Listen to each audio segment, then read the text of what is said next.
쉽고 재미있는 시사경제 페페TV에서 존경하는 대한민국 국민 여러분께 말씀드립니다. 국민청원은 참으로 대한민국의 많은 것들을 바꾸어 놓고 있습니다. 한전이 입찰 공고를 낼 예정이었던 완도 제주 해저 케이블 건설 사업에 중국 업체도 참여할 것이라는 얘기가 돌면서 국내 전선업계가 발칵 뒤집혔던 적이 있는데요. 이를 막아달라는 국민청원은 무려 38만 명의 동의를 얻으며 중국 기업의 참여 자격이 없다는 청와대의 답변을 이끌어냈습니다. 하지만 중국이 한국에 노리는 것은 해저 케이블뿐만이 아닙니다. LCD 시장과 OLED 시장까지 노리고 있고, 이로 인해 국내 업체들이 국내외 다양한 생산 거점을 확보하는 차이나 플러스 알파 전략으로 중국의 의존도를 낮춰야 한다는 주장이 나오고 있습니다. 외교적으로도 한국이 한반도 문제의 중재자 역할을 사실상 중국에 빼앗기면서 당분간 교착 상태가 이어질 것이라는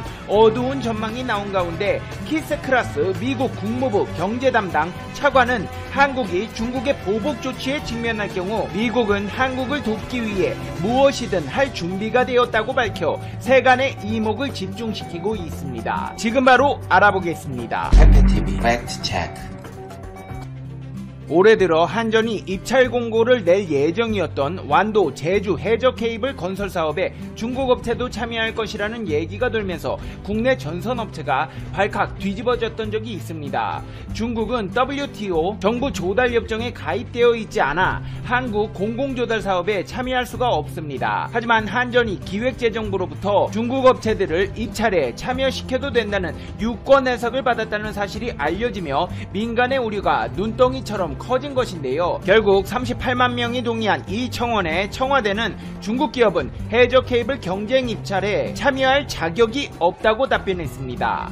답변을 받으면서 한시름 놓기는 했지만 이 사건은 전력전선 중에서도 가장 고난이도이자 고부가가치라는 해저 케이블 사업에서 중국의 급성장한 지위를 단적으로 보여줍니다. 업계 관계자는 한국 정부의 그린 뉴딜 사업에 해저 케이블도 포함되는데 자칫 이 사업들이 해외 기업의 먹잇감이 될 것이라는 우려도 높다며 전세계 전선업계가 자국 보호주의를 강화하는 추세인 만큼 한국 정부도 자국 기업 보호와 해외 진출을 함께 고민해야 한다고 밝혔습니다. 중국이 한국을 위협하는 사업 분야는 이뿐만이 아닙니다. LG화학이 한때 주력 산업이었던 LCD 분야 사업을 중국 기업에 매각한 것인데요.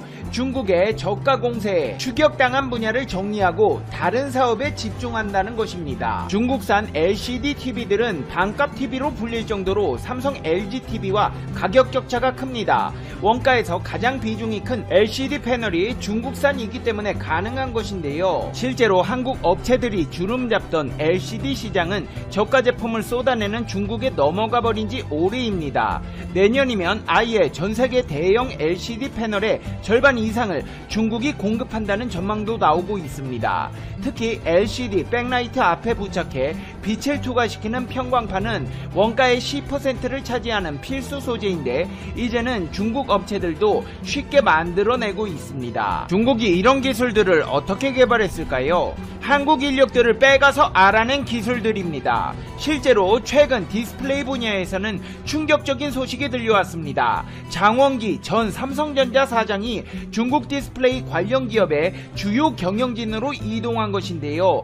디스플레이 인력 빼가기는 어제 오늘 이야기가 아니지만 사장급 관련 업종 이직은 처음 있는 일이라 충격이 더했습니다. 1981년 삼성전자에 입사해 2017년 퇴임까지 36년을 삼성맨으로 살아오던 장 전 사장의 중국행에 전자업계에서는 중국의 노골적인 한국 인력 빼가기를 보여주는 사례라는 말이 나오고 있습니다. 장원기 삼성 전 사장은 올 초 중국 디스플레이 구동칩 등 시스템 반도체 설계 생산 업체인 SWIN의 부회장으로 선임되었습니다. SWIN은 2016년 3월 설립돼 OLED 구동칩 설계와 생산 등을 맡고 있습니다. 공교롭게도 이 장원기라는 사람은 삼성전자 반도체 사업부에 입사해 LCD 사업부장 사장을 맡았는데요. 중국에서 대간 업무를 주로 맡아 기술 유출 우려는 확대 해석이라는 분위기도 있지만 있지만 아니 이게 사람이 할 짓입니까? 36년 동안 일한 회사 뒤통수를 쳐도 유분수지. 아 진짜 열받네요.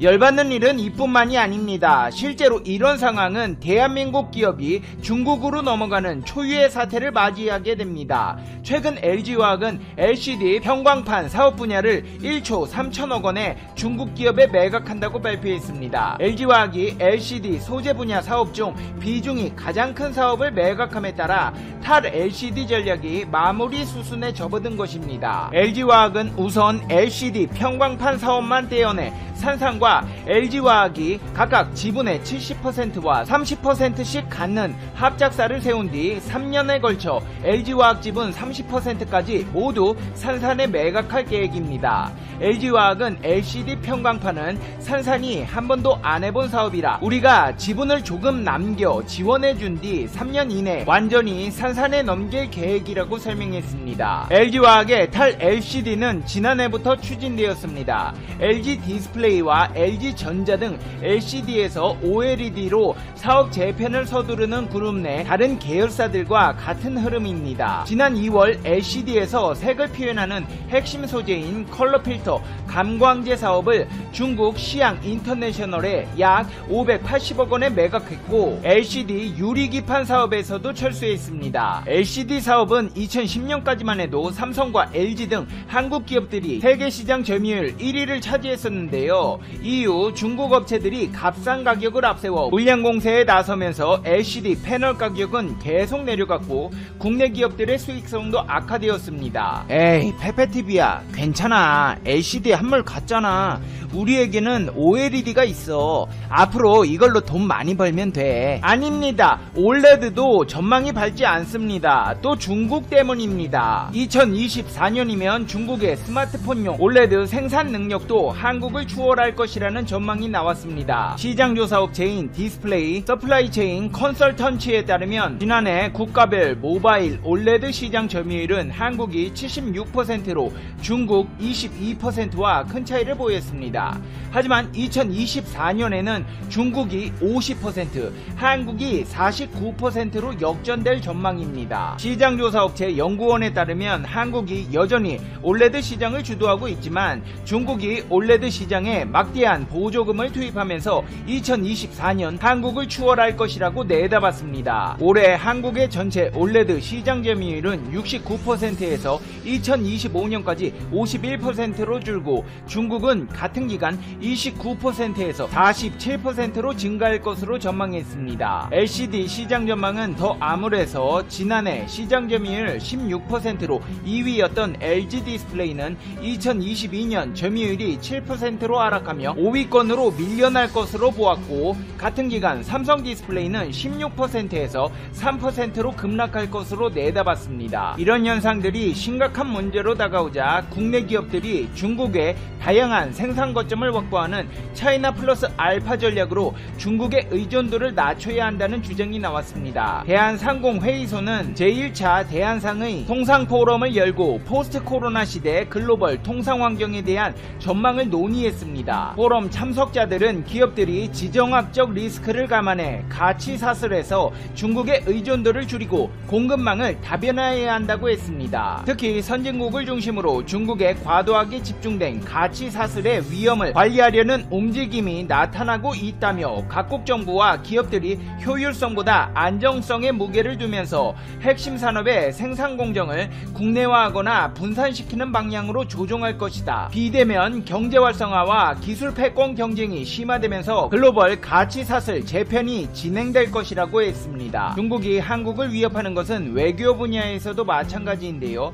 영국의 싱크탱크 국제전략문제연구소는 2020 아시아 태평양 영내 안보평가 보고서에서 한국이 한반도 문제의 중재자 역할을 사실상 중국에 빼앗기면서 당분간 교착 상태가 이어질 것이라는 어두운 전망이 나왔습니다. 보고서는 특히 김정은 국무위원장과 시진핑 중국 국가주석의 관계 복원이 한국의 중재자 역할을 무력화시키는 직접적인 계기가 되었다고 진단했습니다. 한편 이렇게 중국은 다방면에서 한국을 압박하며 이번 트럼프 트럼프 대통령의 한국 G7 초청에 대해서도 신경을 곤두세우고 있는데요. 사우스 차이나 모닝 포스트에서는 한국이 미국의 편에 서게 된다면 중국에서는 사드 보복 사태와 같은 경제 제재가 내려질 것이라는 보도도 있었습니다. 이 같은 중국의 행보에 미국 정부에서는 의미 있는 발언이 나왔습니다. 키스 크라크 미국 국무부 경제 담당 차관은 한국이 반중 경제 블록 구상인 경제 번영 네트워크나 화웨이 제재 등에 동참해 중국의 보복 조치에 직면할 경우 미국은 한국을 돕기 위해 무엇이든 할 준비가 되어 있다고 밝혔습니다.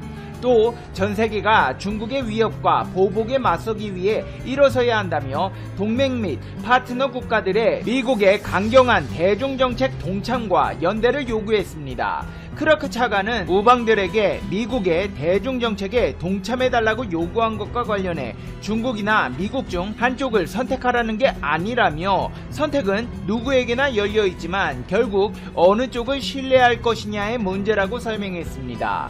그러면서도 그는 미국의 우방국들이 민주주의와 인권, 투명성, 지식재산권 보호 같은 가치를 공유하는 국가들이라는 점을 거듭 설명했습니다. 미국 정부가 가치와 신뢰를 강조한 것은 갈등이 고조되고 있는 미국과 중국 사이에서 고민하고 있는 국가들에게 민주주의의 가치를 존중한다면 미국을 믿고 지지해달라는 우회적인 압박으로 풀이됩니다. 목을 조여오는 다방면에서의 중국의 압박 속에 대한민국은 어떻게 이 위기를 헤쳐나갈 것인지 귀추가 주목되고 있습니다. 이제 페페TV의 결론입니다.